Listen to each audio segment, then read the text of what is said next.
And you're very welcome to the latest episode of The Racing Room with AK Bets as we still bask in the dying embers of City of Troy's racecourse gallop at Southall last Thursday. Yes, my friends, I think we can all agree Aidan O'Brien demonstrated once again just why he is the training genius that he is, while also saying that if Nicky Henderson even thinks about a racecourse gallop at Constitution Hill, I will shout and scream until my voice is sore. Delighted to be joined by the entire cast of Happy Days. Gentlemen, how are we? Tony Calvin, Harry Stewart Moore, Anthony AK Betts Kaminskas. We were accused of being a little bit negative nillies in our show last week, lads. So I want us to all to be super positive today and say everything is great in the world and we love the sport of horse racing. Tony Calvin, what do you think? Yeah, racing's in a much better place this week than it was last week. So yes, totally agree. Yeah. How was your week training wise, AK? Before we get into things, were you up, down, middle of the road? How was it? Yeah, very busy. September, just in general, for all bookmakers, has probably been the start of the month is fairly quiet, just with international football, things like that. I think everyone who probably isn't involved in bookmaking probably thinks the start of the Premier League season is the start of all the big turnover and everything gets rocking and rolling. But we always find it's the start of the Champions League, usually second, third week in September. Not helped this year by the very first night of the new format of the Champions League. I think the 8 main sides that were playing that day all won.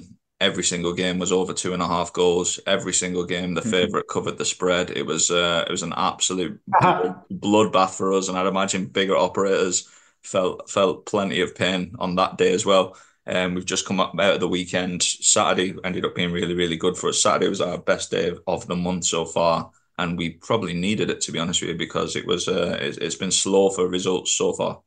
Well, personally, I can tell you my tenor on Rory McIlroy went down the Swanee once again. He came up short at Wentworth over the weekend. Cracking finish to the golf, though. 3-way playoff it was yesterday, but unfortunately not to be for Rory. However, I did have a good stab, I have to say, on my good old pal Daniel Dubois to beat the living piss out of Anthony Joshua, and he duly obliged, gentlemen. Joshua will go down as the most overrated heavyweight champion of all time, and I am not mincing my words there. I cannot understand how that man has got to the heights that he has got. Well, I can. The answer is Eddie Hearn and Matchroom and his carefully selected opponents along the way. But oh my God, just retire. You are not the champion you think you are. As somebody who's not into the boxing and just watches the odd big fight on TV, for me, it just seems like every time he just gets clipped on the temple, it's just fucking game over, is it? It's kind of, he's just like wobbles and then can't recover. You know, anytime he has fought anyone of substance, and I mean anytime, whether it's Usyk, whether it's Andy Ruiz, who, by the way, was 4 stone overweight when they first fought, and he still knocked him out,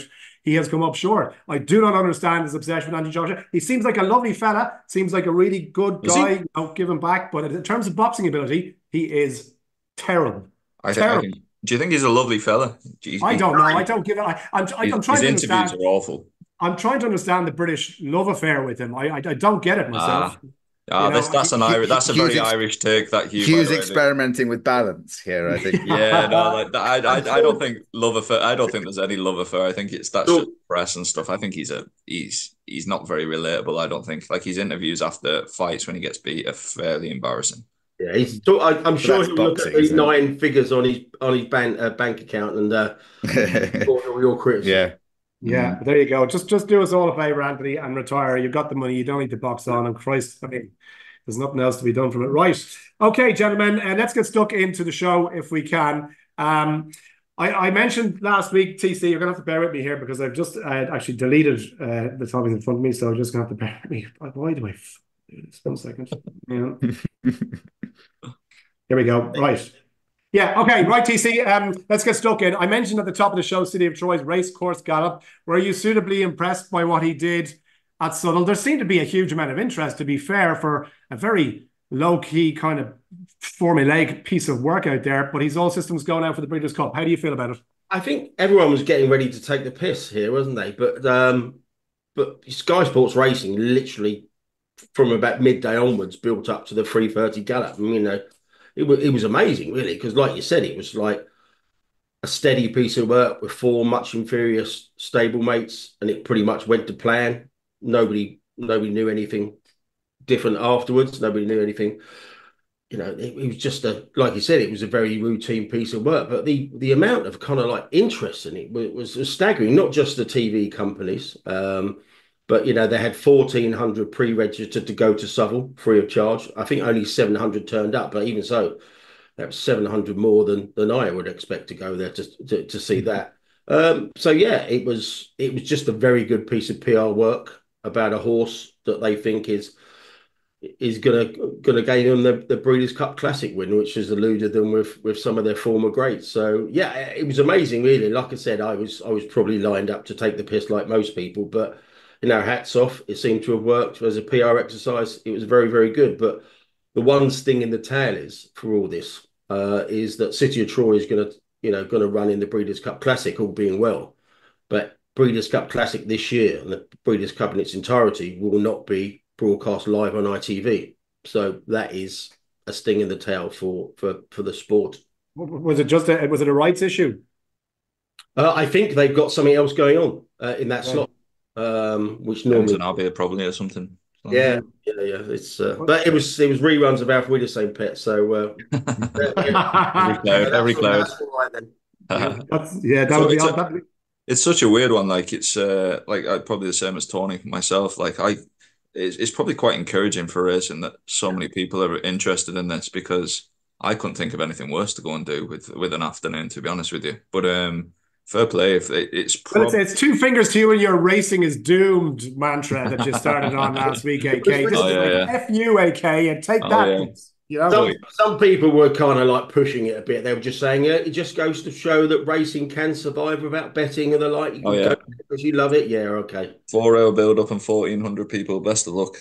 Yeah. Well, look, let's see how he gets on. Let's see how he gets on in the Breeders' Cup. It would be quite the story if he does it. And look, from Coolmore's point of view and from a whole breeding operation, if he goes and does this, I mean, the horse is potentially an absolute superstar on the breeding ground. So look, we'll see what happens. It's going to have a huge amount of interest this side, which is great. Frankie Dettori mightn't be there, TC. He's dislocated. I don't know how long he's out for, but a dislocated shoulder for a jockey is not an ideal injury at the time of the year that it presents itself, right? No, it sounds like it's for a jockey. It's pretty serious. So there's a big lucrative run up to the Breeders' Cup in America, and it sounds like he's going to be missing, and it sounds like he might not even get to the big one. So yeah, that'll be another downside, on the Breeders' Cup front. But like I say, it just goes to show, jockeys, we slate them when they give poor eyes and stuff, but yeah. And as we mentioned a couple of weeks ago, there's a lot of jockeys do pay for it with very serious injuries. Not saying this is one of them. It's a big inconvenience. Yeah, no, it is. Certainly a couple of stories from the racing world itself on the track, Tony, to talk about before we get into the main topics of the show today. Like, if you're going to retire on your favorite course and ride a treble after a career spanning how many years? 30 odd years, Franny Norton.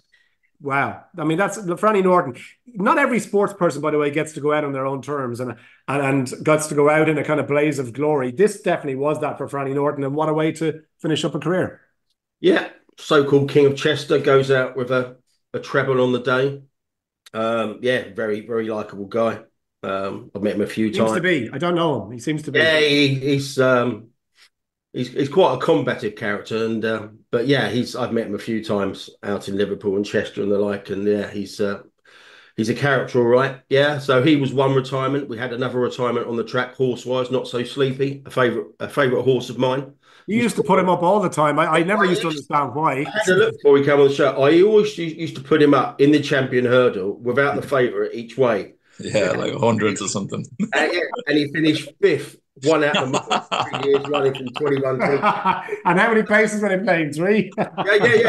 Yeah. And so that's what... I don't know why I like him. I also backed him at 25s when he dead heated in the Fighting Fifth a few years ago. Right, yeah. If you look at the still of the photograph, it's very much like the Callum Shepherd one. He clearly won outright, and they gave it as a dead heat.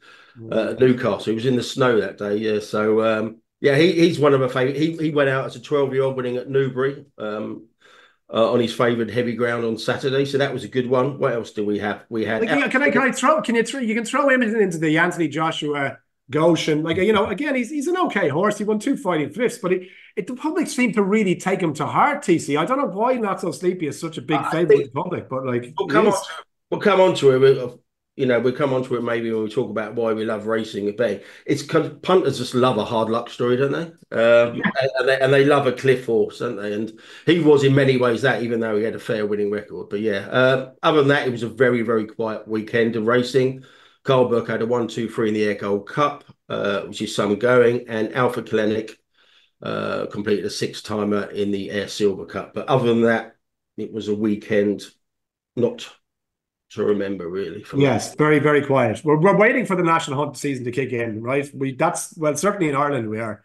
And that brings us nicely maybe into Irish Champions Weekend last weekend. HRI Chief Executive Suzanne Eade had a couple of interesting comments to make. And AK, I might start with you on this if you don't mind, because she said, look, racing quality-wise, it was top-notch. You know, we can't do much better than the racing on offer. Can we get more through the door? Can we do more to make a bit of a marketing push around getting people in? Possibly we can. We're going to take a look at this overall. But I mean, you know, what do you make of that? And then equally as well, since your comments last week about the betting position of the bookies basically ground in the Curragh, and also the racing at Leopardstown versus the Curragh on Sunday, I have heard it disputed from different sources that actually it was a better day's take and a better day for betting on the Sunday in the Curragh, and that actually Leopardstown sometimes lags behind when it comes to these things. What's your overall view on it? Yeah, like I think that probably the main disappointment, I think, with Leopardstown, like I arrived late to Leopardstown. I was at Leopardstown and probably arrived before the third race. I think I said it last week, and the car park was full, and I was expecting, this is going to be interesting. This is going to be really good, and it was grand. I think when we're stood at Leopardstown, there's one thing I have to consider: the pitches are essentially in front of the stand, and you've got most of them are in the big long line, and we're probably number one on that line at Leopardstown, right on the corner, and then we've won. I think it's number 22, and it's basically right in front of the gap of the stand. So my numbers are probably slightly skewed in the fact that my 2 pitches at Leopardstown are actually quite good. I think turnover. The people were crowing about the turnover numbers being a good bit up in the betting ring, but if you look at how many winning favourites there are, just with on that day with the recycling of money, that was to be expected. I don't think it was anything. I don't think it was anything special, to be honest with you. My big frustration, as usual, was just the general amenities as you're walking around and how just the experience of that. I think that was really, really poor. Caveat for me with the Curragh is I wasn't at the Curragh. We don't have the best pitch at the Curragh, but the big frustration with and people listen at the end of this meeting, people were saying, "Oh, the Curragh was the better meeting this weekend." The Curragh it's been dead all year, and people are saying, "Oh, this is great, the Curragh turning around." I heard it the year before. I heard it the year before. I heard it the year before. The Curragh's turning it around. It's on the up. It's not on the up. They've got a few people through the door on one day. Derby Day was dead. Oaks Day was dead. The Guinness days are dead. And it's not helped by the betting ring. The big thing is the betting ring is totally in the wrong spot. I think that's universally accepted. Now, what has come to light this week is the Association of Irish Bookmakers. I think the organisation of which I'm a part is the INPBA. Every year there's an AGM. They vote 10 people onto the board or onto the committee of the INPBA. It has turned out that in the last week that one of the bookmakers on that board has gone to the Curragh and asked for some betting pitches, some of the ring, because it doesn't look like they're in any way entertaining bookmakers being in front of the stands. So there's been some kind of compromise to which the Curragh agreed that some of the bookmakers would move inside. Now that probably slightly inconveniences the people who are on the rails and probably have the 7 or 8 actual okay pitches in the Curragh, not good pitches, just okay. And what has come to pass in the last week is a couple of those bookmakers on that committee have basically vetoed any kind of changes. So it's kind of like it's almost a self-inflicted wound for Irish bookmakers. And the bad thing about the INPBA, and I don't like, they do a lot of good, and there's some things I really, really don't like about it. There was a committee meeting where this was basically shot down by 1 or 2 bookmakers, and it's the same bookmakers that when they have a good pitch and the pitch next door becomes for sale, they'll buy it because they don't want to let anybody else in, and they want to have it to themselves essentially because they're betting to high margin and they want to maintain that. They don't want probably don't want a young upstart like me standing next to them and probably betting to less margin essentially. So it's just to break it down a bit, sorry. So like these changes, what needs to happen to enact changes such as this? Does it need to go pass a vote? Right? Is there kind of a skewed... And they have like my thing is it's half made up as they go along. They need a majority, but there's no record of this meeting. So apparently in the IMPBA, as far as they're concerned, when the 10 lads get added to the committee, they can literally meet and do whatever they want. There's no minutes for this meeting. There's no who proposed a motion. There's no who shot it down, who voted for, who against. It's just, it comes out on the grapevine underground that chaired by Tony Soprano. It's shocking. Like, it's absolutely shocking. And they basically get carte blanche to do essentially whatever they want and then not report to the members. And it's probably the same faces every year getting put onto this committee. And I think for the greater good, there needs to be some kind of change there, because it's a very, very protectionist committee. And because the way it works with like one vote for one seniority, the guys that have been there the longest and that have the more premium pitches have more votes, have more say, and they're probably doing stuff to protect their own position rather than for the greater good of bookmakers in general. Does the book stop here with Brian Kavanagh? Is he somebody that needs to stand up? He's obviously in charge of the Curragh at the moment, or where do you need to take your grievances to, and where do you need to go here? It's an awkward one. It's an awkward one for the Curragh. I think this particular issue, I think what they should do, the Curragh, is move the betting ring in front of the stand. That just solves everything. They just said the betting ring is moving. Every single person in Ireland who goes racing at the Curragh, or who's been to the Curragh, wants the betting ring in front of the stands. It's the most bizarre thing that the betting ring is out of the way and not in front of the stands. Everyone thinks it should be in front of the stands, bar a couple of bookmakers who have at rails pitches. So for me, that's what they should do. I think the Curragh have probably done in relation to moving the betting ring and moving a few bookmakers inside. They've made that concession, and because of the way that the IMPBA is structured with essentially vested interests voting this down, but we don't have any record of who voted it down. It's only what you hear on the grapevine, and it's just not good enough. And it's to be honest, it's half typical Ireland in some of this stuff, but there needs to be accountability, basically. I don't know if you heard Nick Luck during the week. Brian Keenan was on, and he basically was making the argument of why the Curragh is actually turning around. I know you don't agree with this, but it's just... I talked to Brian. Yeah. Sorry, go on. Yeah, okay. No, it's interesting that he would have a strong enough view on the positives that he's, as he sees it, and you have a different view. You know, it's interesting just to hear. Well, I talked to Brian a good bit, and I like Brian. Brian's younger. He's quite forward thinking. Yeah. And my opinion is Brian would be in favour of the betting ring moving as well. You can probably ask Brian yourself on that.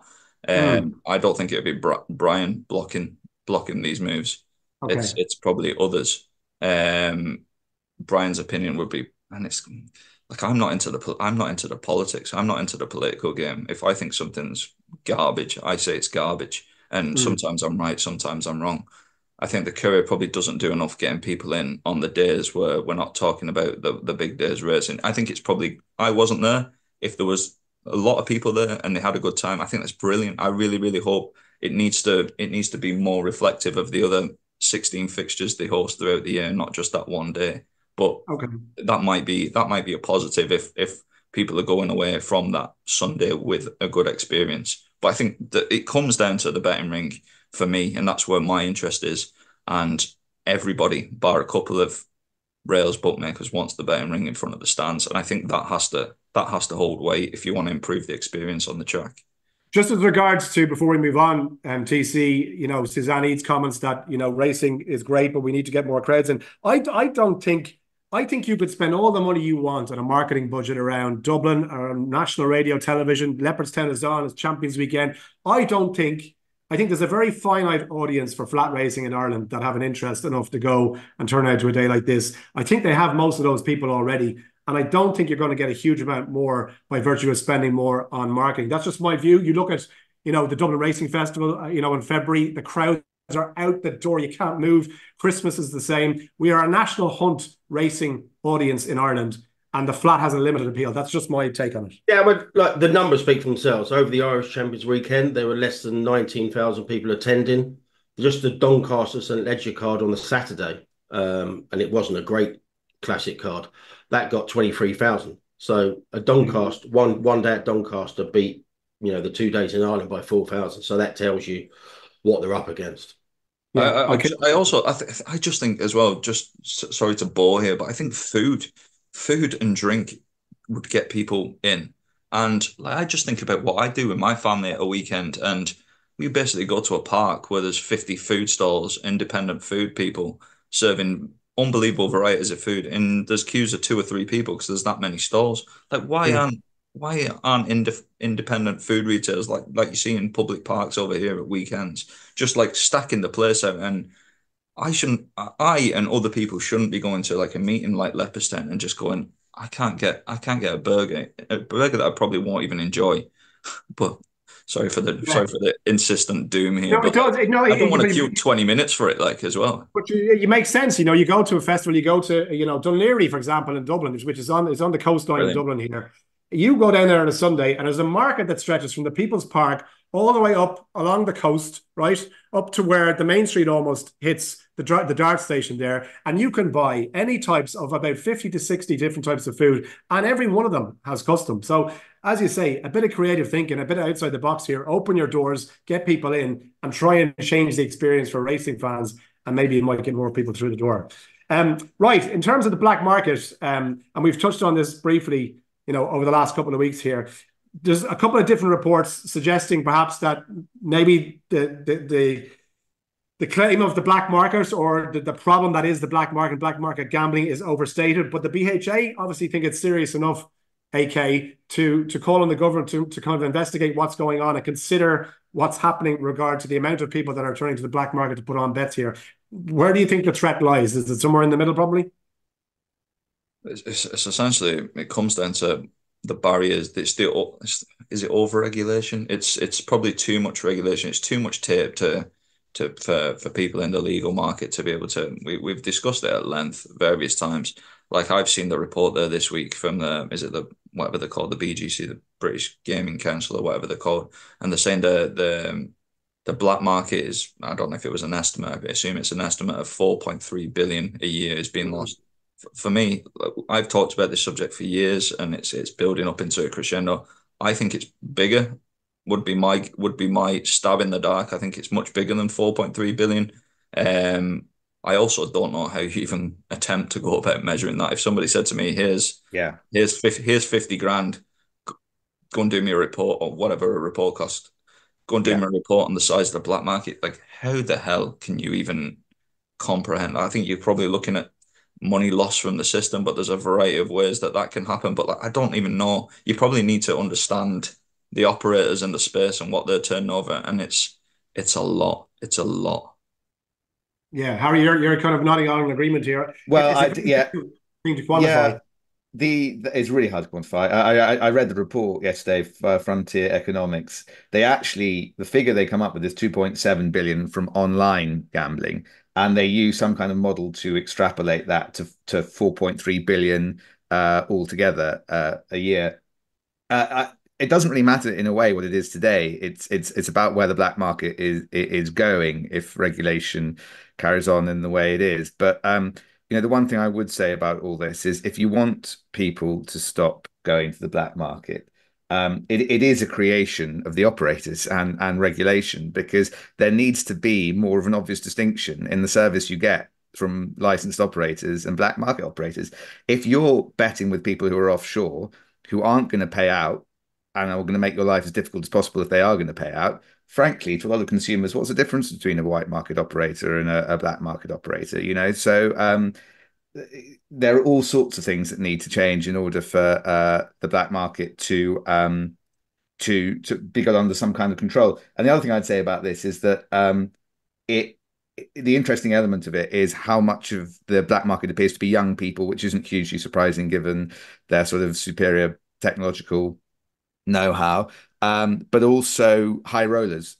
big high rollers. So that suggests that people perhaps with gambling problems are going to the black market. But I think it also shows that well, one of the things that I'm seeing anecdotally is an awful lot of very large sums being staked with private bookmakers in inverted commas on WhatsApp, and you're seeing an awful lot of that.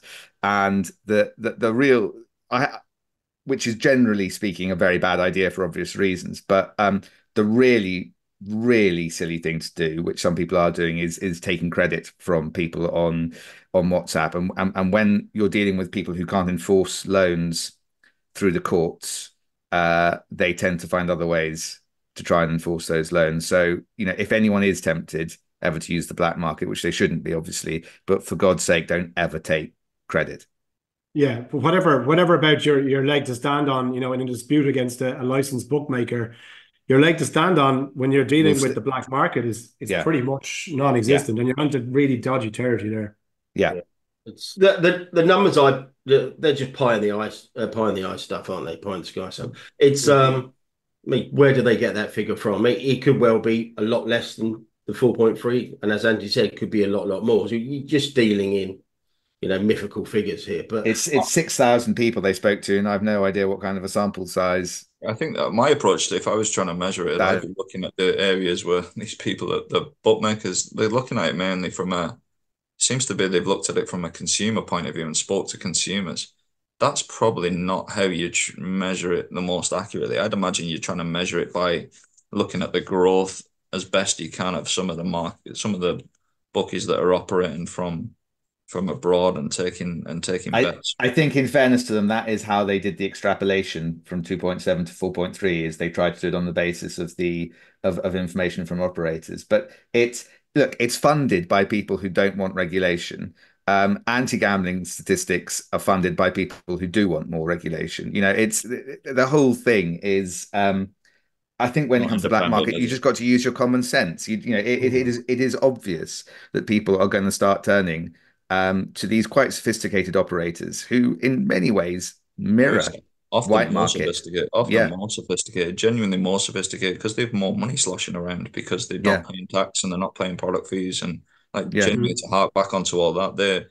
I was listening to a podcast. I was listening to a podcast last week from an industry guy talking about casinos, and he was basically saying that the level of service and sophistication and game providers with black market casinos is just chalk and cheese versus the legal market, because they essentially have the money to invest in them. And you might not want to hear it, but they have more money to invest in the product essentially because they're making more money. They're making more margin. It's insane. I know TC put up into the group that the article on the rapid increase basically in betting on slots across the board as well here. I was taken aback really, AK. This is your experience of it as well? I mean, can you... Bloody wish it was. No, I'm only joking.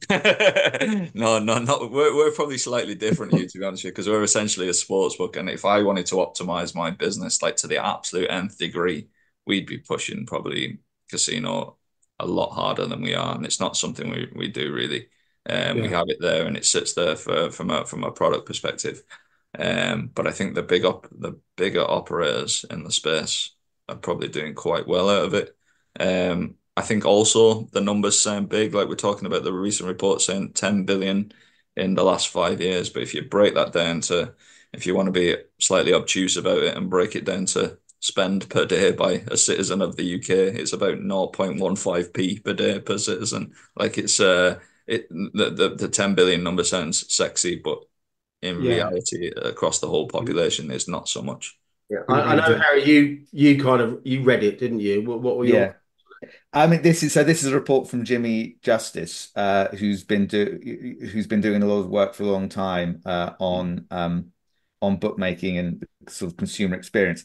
I think it makes pretty worrying reading, really. I think the interesting one, I think Tony, you identified on our WhatsApp group is table 6, which is that really that the growth of casino products and slots in particular is now outstripping even the overall gambling market. So when the gambling market is falling, generally slots and casino betting is going up still, and it's gone up. It has gone up enormously. So the increase in active players, I don't know what period this is over, I can't remember, but it's 2.5 million to 4.5 million in 5 years. 4 billion bets in March 2019 to 7.5 in May 2024. These are all slots at a time where racing over the period 14 to 22 has picked up a bit, but it's been dropping off since April 2020, as has football, as has general betting. But slots continue very happily on their way up. And you've got to ask yourself, given that this is, I think everyone accepts, as Jimmy says, the most harmful product, quite how regulator squares this with the efforts it's been making over the last 10 years, that by far the most dangerous element of it is the one that is really growing. And yet, the really worrying thing is it growing because it's the most harmful product, because people are unable to stop doing it or find it too appealing. And I think if you're anyone in betting, you should realize that you've got to keep slots under control, because if that trend continues and we get to the sort of sunlit uplands that appear, that some people say operators want, which is basically 0.001% on everything else and everything on slots, well, at that point, I think you've turned slots into tobacco, is my suspicion, or turned gambling into the new tobacco, and you will just have an enormous amount of public opposition to the continued existence of gambling, because slots are just very, very difficult to justify in comparison with other types of gambling. Now, a lot of people don't agree with me like that and they just sort of want to protect all gambling because they just think that anything else is nanny state. Well, I don't necessarily disagree with that, but I just think you've got to box clever sometimes, and I think that the industry should see slots as a very I can see the appeal, of course, but it's a dangerous game. I don't think governments can see the appeal, and I think if you're in danger of tying the two together and lumping them in, no matter what, I think you're going to have a really difficult job trying to make way with government legislation and get them on your side. Exactly. As regards to gambling as a means to have a bet on a horse. Exactly. I completely agree with that. It's just an interesting one. I'd be, again, without being the merchant of doom here. Well, come on, you have that crown. Just own it, baby. Own it. It's probably just not great for horse racing, again, to be honest with you. No, it's not. But it really isn't. The fact that just longer term, as a product to service, the costs are so high, and it's kind of been, bookmakers can probably justify paying it, knowing that they're going to get margin out of other products like slots. And I think that when probably eventually the slot cash cow is slaughtered in a certain way, it's going to make racing as a product it'll feel a lot more expensive to bookmakers who aren't really tied to invested in growing the sport. Essentially, they're tied into the sport.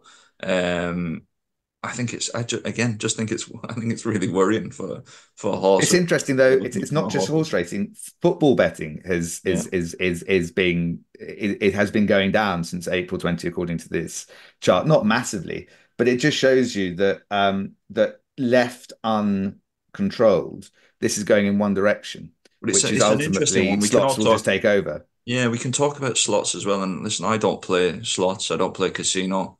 If I go to Las Vegas, I don't spend any time in the casino. I'm out and about and doing other things. It's not of interest to me personally. But I think it's just interesting that it seems to be of interest to a lot of people. And I know it's more susceptible to harm, but it's people enjoy it. And I don't know it's a real difficult one to square that circle of a lot of people get utility. Well, people enjoy crack as well, I've heard, but it's these things not too comparable. At some point in line, just on weekends, Harry.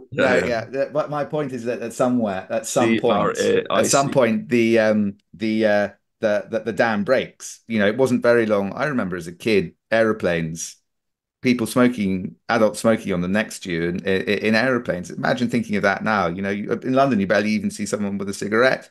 The world changes very quickly once the dam breaks. Not that long ago, I remember tuning in the 10 o'clock start of the World Snooker at the Crucible, and Bill Werbenek was already about kind of like 5 pints in. Great pints for out. He's smoking out of both hands. It was just like cracking TV. You didn't tune in for the snooker. He just how many pints Big Bill Werbenek was. But my worry is you start. It's not a worry as such, but one of my observations would be a lot of people derive utility from the product, and when we're talking about sports betting, just apply the same logic to this. You start curtailing it, you start regulating it a lot more strongly. It just makes that uncontrollable black market. What's that going to grow into when this comes down the line? Like, it's literally going to be I think it'll be the dominant area. Okay, there we go. Another nugget from Doomsday Kaminskis there. Right, we'll move on, gentlemen. Interesting story about Richard Hughes, TC, last week. And this has actually generated an awful lot of debate here. So he had a 2-year-old down to run in the 455 at Kempton, Ballarat Bertie. The horse was withdrawn on a self-certificate. The reason given is that the owner was unable to attend the racecourse. So apparently he was stuck in traffic. Other people say they were watching the horse itself be gambled in from 14s to something like 5s. Yeah. There was a lot of talk about, oh, geez, he missed the price, and therefore, is this the right thing for racing? Is this a good look when an owner could just say, I'm not there, I want the horse out, my ball's bursting, I'm taking it home? What's your view on this story and how it played out? Well, it's not a betting angle because he actually said he backed it at 12s, and I think it was okay. He pulled it out. So there's no betting. In this instance, obviously, you do get a lot of stories about owners pulling a horse because they've missed the price. But I always find that's ridiculous anyway, because it's bookmakers tend to remember when that horse runs next time that it was heavily punted before it got taken out. So it's not a betting story before, but I wasn't aware that you could take a horse out. You could self-cert a horse for any other reason other than prize money. So I haven't really got a problem with the owner being honest, and Richard Hughes being honest, saying the owner unable to attend, because if you remember a few weeks back, I made a big thing about Goodwood, about, spurious reason. Well, basically they were just lying about taking a horse out because of the going, because of a bad draw. So I've got no problem with the honesty angle for Richard Hughes. So here, I don't see a particular issue. But if you broaden it out and you say you can withdraw a self-cert horse for any other reason other than prize money, then it opens up a whole can of worms, doesn't it? I mean, for example, if I was an owner and my horse is the last leg of a big gamble, say at Cheltenham, for example, one bookmaker who's sitting on a 7-figure liability, as unlikely as that may be these days, and rings me up and say, your horse is a 10-to-1 shot here. Would you take 10 grand to withdraw it? For whatever reasons you want. You can certify other or whatever. So it kind of like, although the BHA have done nothing wrong and it's in their rules, the owner's done nothing wrong here. It just opened up a whole can of worms for me about the different scenarios that can come to light. It's just the interesting against this again was the punter versus the owner/trainer. And Richard Hughes' argument, and some people think quite correctly, is, look, the trainer pays all the bills here. He's the guy who picks up the cost. If he doesn't want to run his horse, he can pull it out anytime he chooses. The punters are going, well, what about all us who back this horse, or he's taking a price, and we're laid out our financial investment. We're as important as anybody else. What's happening for our concerns here?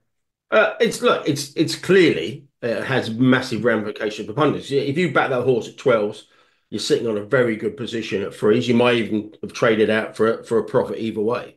And for that horse to come out and all bets voided, and all cash outs kind of cancelled, it obviously sticks in the craw because the owner unable to attend. It's kind of like, but if that's in the rules, that's in the rules. The rules need to change rather than and the behaviour will change with it. But I've got no problem in this instance because, like I said, they've been honest. They could have been very underhand and make out a spurious reason to not eaten up that you see all the time and knocked a joint and whatever. So at least they've been honest here. But like I say, it does seem to me there's all kind of ramifications. If that horse changed each way terms of a race because it came out, or anything really. I mean, it's like I can see why this has got very, very kind of negative connotations for punters. It's one of those. It's one of those ones where you suspect that it will change if it happens too often, basically. Yeah, like if I I totally agree with everything you're saying there. Also, I just don't think the owner probably got on enough. It's just what Oh, I if I if you I had think, to you if I think break. he lied to actually soften the blow?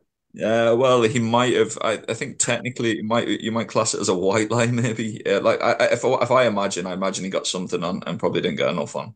So I Would have be this my image now of cold the owner guess. sitting in his car with his 2 bags of cash, right, sitting in traffic, waiting to get to the racecourse and watching But on his phone as the horse plummets in price. Then he's like, but it's also amazing, just on a serious point, just how many owners and people in the game don't understand how paper thin markets are. One thing we keep coming back to, I'd imagine if you got interviewed 100 trainers and asked them to speak candidly, I'd say the amount of conversations they have with owners thinking somebody from the yard nicked their price when it's just Yeah, the weakest of piss, I've seen a lot of that. basically. And it's nobody's nicking your price in general. It's just the market just it doesn't take barely any signal to move a price in these markets, and nobody's nicking your price. It's just a function of where we are with early price markets, basically. I should say the only downside of self-certain is your horse can't run for 7 days, but yeah. That's that. Well, you got to take the hit if that's what you decide to do. Right, changes to the Cheltenham Festival. TC, this is a bit all over the place, to be honest with you, and it's kind of frustrating for National Hunt fans because there was reports leaked news, if you like, that the Turners wasn't going to be part of the festival going forward.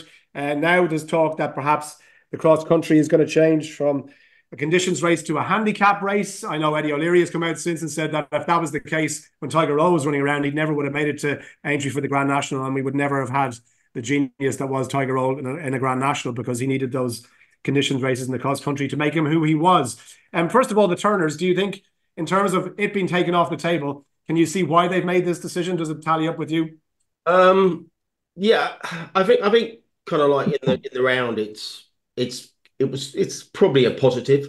That said, I mean, there were only 4 runners in it in 2022, and since then it's been okay. I mean, there were set to be 9 runners in 2023, 2 were late non-runners, and there were actually 11 in the race last year. So numbers-wise, it's actually picked up in the last couple of years.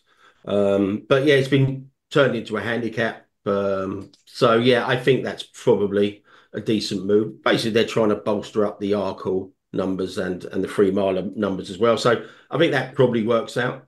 We haven't had any more information or concrete information about the rest of the changes that are to come. No, it's interesting because we actually had a question on this last week and on Monday morning, and obviously by Monday evening, somebody obviously just followed up on it, and they got these stories. I think Peter Scargill did it from the Racing Post. So I think the sponsor of the Turners got in touch with Scargill and say, look, we've lost our Grade 1 status. It's a handicap.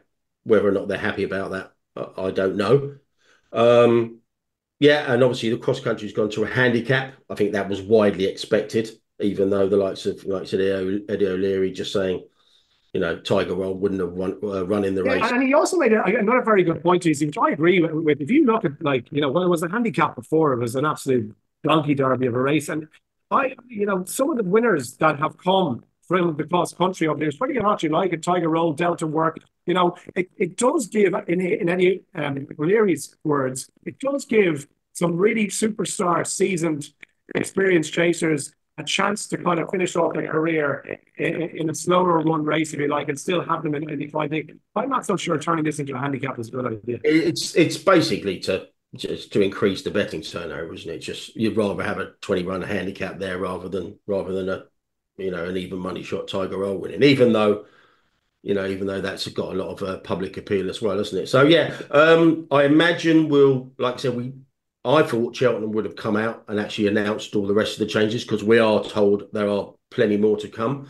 Whether or not that's the Mayor's Hurdle that we touched upon last week, whether there was some talk about the Mayor's Hurdle, they're gonna stop Grade 1 winners running in the Mayor's Hurdle, which the likes of Nicky Henderson are raining against. It could well be that there's still arguments behind the scenes about that, and they haven't been resolved yet. But bearing in mind the season. National Hunt season really starts properly with Chepstow in about 3 or 4 weeks. Yeah, then down Royal as well here with the Ladbrokes. Yeah, they're going to have to get it out soon enough. So I don't know what the delay is. That was an ideal time last week for the Cheltenham to come out and say these are the changes of the entirety, which leads me to believe that they're still freshing it out.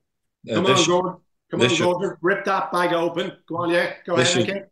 I was just saying it last week. I don't know what you think about it, but this should have pretty much nothing to do with trainers. Basically, trainers shouldn't be giving too many insightful opinions. This should be just a structure thing. Surely, why would trainers be? I get why they're consulted, but they shouldn't have any kind of say in the decision at all. Surely, yeah. No, they don't. Like I said, this all started Aintree earlier in the year. All the owners and trainers were invited by Jockey Club Races to input into what changes they wanted. I think you have to have some kind of level of consultation, but yeah, whether or not they should be dictating to the regulatory body or Cheltenham what they actually do with their own meeting is maybe another matter. But it's been rumbling on for a while now, and the fact that we've heard nothing suggests to me that nothing's been finalised outside of these two, and they've only been leaked. I mean, Cheltenham haven't rubber stamped them yet. Yeah. Okay. Right. Look, we'll keep an eye when they do come out. We'll sit down and maybe go through it in detail. But that's all we have to go on at the moment. Personally, I'd like the Mayor's Hurdle to be taken out, and that way we might actually see Lossie Maud take on Constitution Hill if he gets to Cheltenham, which is still 10-1 on that he won't. Right. Aidan O'Brien in the Melbourne Cup. Tony Calvin. Jan Broyle, obviously, after winning the Syndicates recently, is being targeted at this. There's no guarantee that he's going to get to go over. I know Kevin Blake, our old pal, has written extensively about the measures that horses travelling from UK and Ireland to Australia have to undergo in order to satisfy their stringent checkpoint list now. And it's quite draconian, it's quite detailed, and it's quite taxing on the horse as well in terms of physically what they have to go through. There's no guarantee that he's going to get there, but Aidan O'Brien hopes that he would at least be given a chance to run. Yeah, it was surprising to read that he hasn't had a runner since 2020. And he just said it's all about the pervasive nature of the checks they have to go through. They have to have a CT scan. If the Australians aren't happy with the results of the scan, they'll ask for more invasive, tests on that. And it's just, and Aidan O'Brien makes the point, if you've got a relatively immature 3-year-old, then they might not withstand these tests because, like I said, they are quite rigorous. Whether or not he's going to send all his entries, we don't know.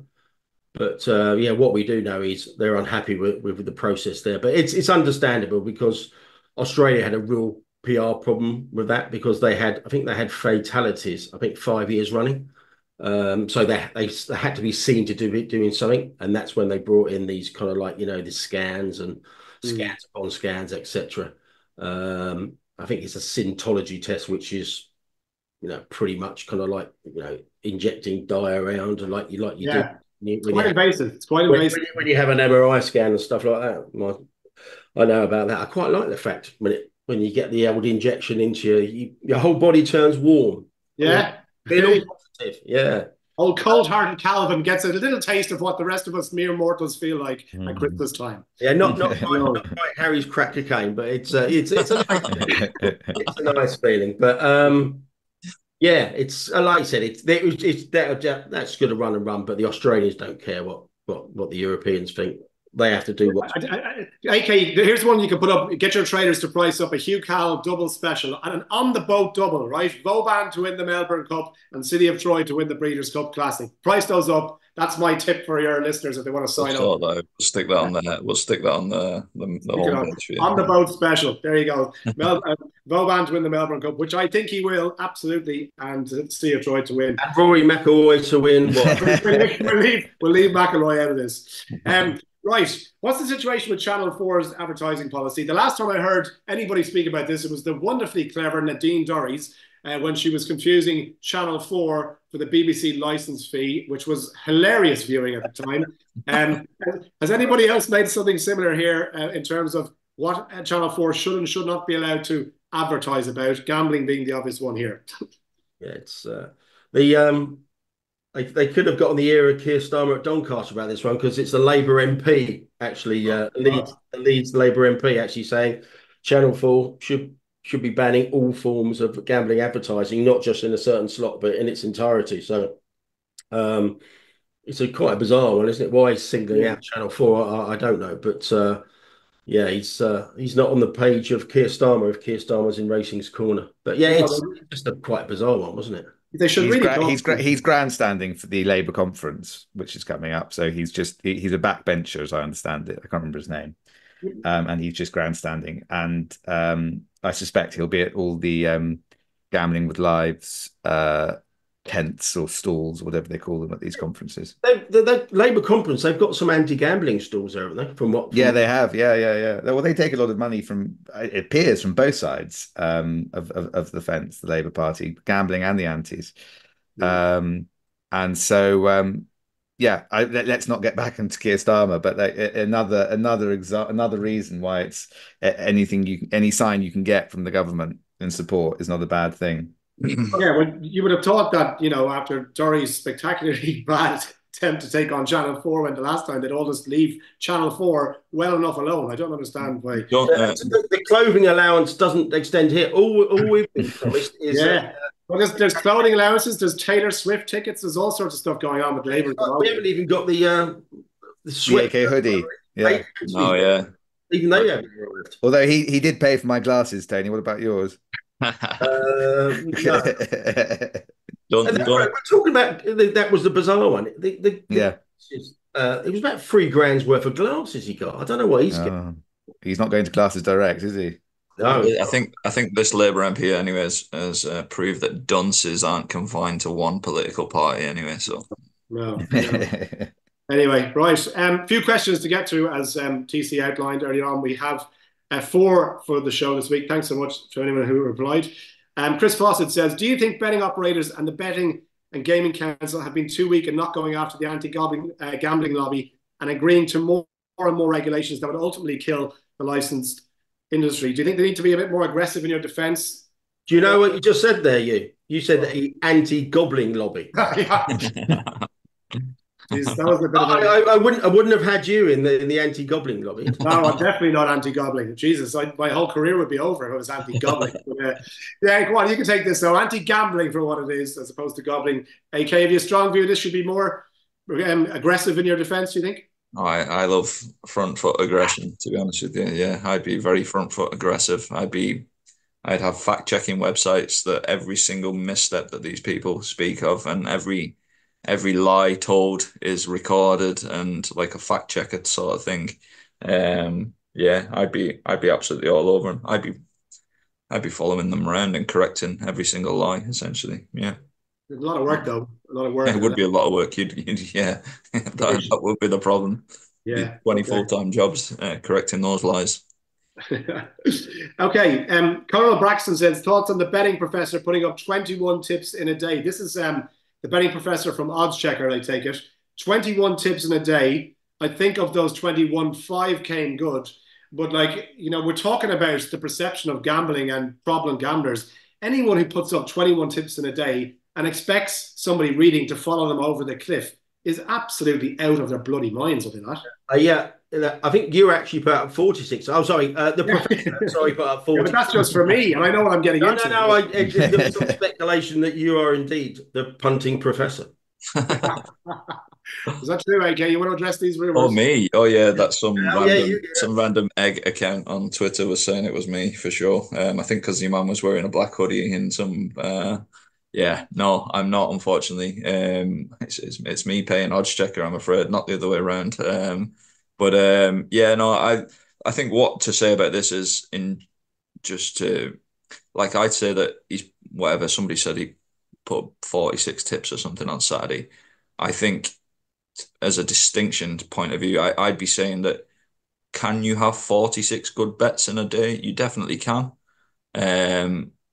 Are these 46 bets good bets? Definitely not. Some might be, some might not be. I've not followed it too closely. I think there was a service on Twitter actually tracking it up until the end of August, the amount of bets and the amount of value against closing lines and stuff like that. And I think they literally just could not commit the time and resource to it because there were that many bets coming through.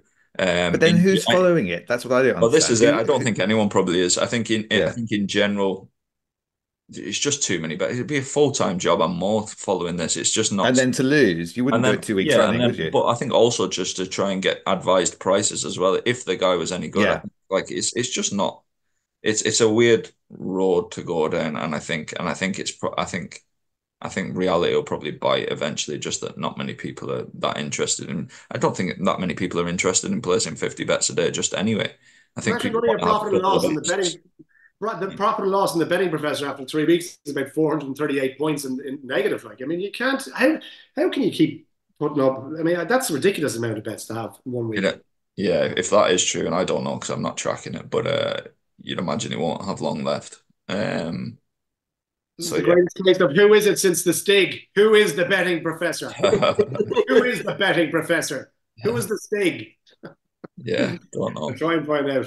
If you're listening, betting professor, get in touch. Let us know. AK has a tipping site there ready for you to go. Julian Skyfish says, thoughts on Colossus replacing and taking over the Tote in the UK, please. TC, Colossus replacing potentially the Tote. They made an offer? A lot of people, someone responded to this. It was a story in the Racing Post saying, I think Colossus have offered to take over from Britbet as the racecourse partner of the Tote. It was a bit of a muddled story, but a few people were saying it's just grandstanding. I think Ian Marmion, who's well known in the industry, said it's $1 million this happening. It's a PR stunt. So I don't know the reason behind that. Incidentally, I've heard that kind of the owner of Colossus Bets is not happy with the Tote on a different matter. So whether or not there's some personal angle to this, I don't know, but I don't know much about the on-course business and Britbet and the like to actually comment on it. But yeah, it's interesting. I was at it can't be any worse than I was going to say at the start. I was at Yarmouth Greyhound East Anglian Greyhound final on Wednesday night. Oh, yeah. This is a positive Tote story, horse racing Tote story, because the Greyhound equivalent is unbelievable. There was a 34% takeout on the Tote at Yarmouth, and not only that, obviously they're built in. There's more margin built in. So I think one of the Greyhound guys, say you're effectively betting to about 152% on there. I went down into the ring. There was only 3 bookies, and as you'd expect, there were really criminally bad prices. But we tracked the Tote returns throughout the night, and there were kind of like 4 to 6 chances returning 1.2 on the Tote. There was a 4 to 9 shot, return 1.1. But get this, and I've never heard this anywhere else, and I think even the shortest price return on horse racing on the Tote is 1.02, 50s on, because you have to win some kind of money if you have a winning bet. But if the short price favourites were finishing second, you just literally got your money back. You got the return is 1 point. You got £1 back for your pound, even though it could have been a 6 to 4 chance finishing second, and you backed it to finish second. You were literally just getting your money back. And I was just saying to the Greyhound people on my deck, I said, and she said, oh yeah, this is normal. This is normal. I said, what? I It's mean, because there's no money in it. Like this is the thing. They can't even prop it up with the facade of that maybe horse racing does the odd time. There's actually just no point even putting the what do they call it, a Potemkin village or something like. There's no point even doing that. It's yeah, it's just we were propping up on our table because we couldn't be bothered to get up to go down in the ring to take massive under the odds prices, and we were all yeah. with a Tote girl and stuff like that. And so basically, she popped herself by our table because we're having lots of muggy forecast. But that Colossus story is It was absolutely bizarre. So yeah, if anybody wants to reinvigorate the Greyhound Tote, you're starting from the base. Right. Good stuff. Final question of the show for this week. Tote Aku says, large betting syndicates, model men, who are they? Where do they start? What kind of volumes are they trading? AK, can you touch on this? Can I touch on this? Careful now, Anthony.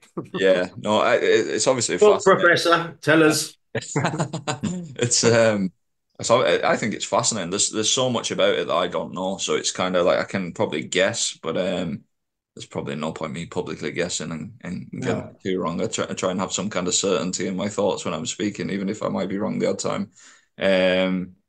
Just yeah, very very intelligent, very sophisticated sets of people. I know one of them, just as a company, is Suski. I don't know how to pronounce it. Call them Siska, don't they? Susquehanna, is it, or however you pronounce it? They've an office in Dublin. They do a lot of seeding onto exchanges, different exchanges. There's probably some individual entities that that essentially own companies as well that are very active in exchange markets as well. To be honest with you, it's just an area that I'd love to know. I'd love to know more about, just from my own knowledge. I don't know enough about it. I only know what I see from the front end rather than seeing from the back end.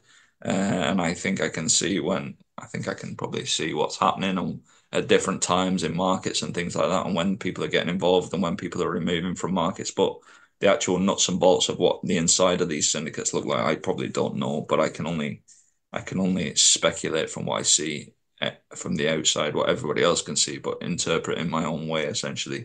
But very intelligent people and very sophisticated. Be a minute in front of them anyway. But just very quickly, I know we're kind of like just rounding up to the hour mark. How do these big firms betting big numbers, how do they overcome the checks that individuals can't get around on affordability? B2B, they're business to business. And they are separate. They are separate. Yeah, they usually, as I understand it, they generally enter into commercial contracts with the exchanges, pursuant to which they agree to seed certain markets. Market making, essentially. Yeah. Okay, all right. On that bombshell, ladies and gentlemen, we will leave it for this week. Download the AK Bets app for all the deals, including Hughes off the boat special, Vauban Melbourne Cup, City of Troy to win the Breeders' Cup. You heard it here first. Gents, thank you so much. As always, enjoy your week. We're off to persuade Anthony Joshua to retire from the sport of boxing. Half an hour with Doomsday Kaminskas should do him, where he'll convince him there's more to life than getting beaten up in a boxing ring. Until next week, take care.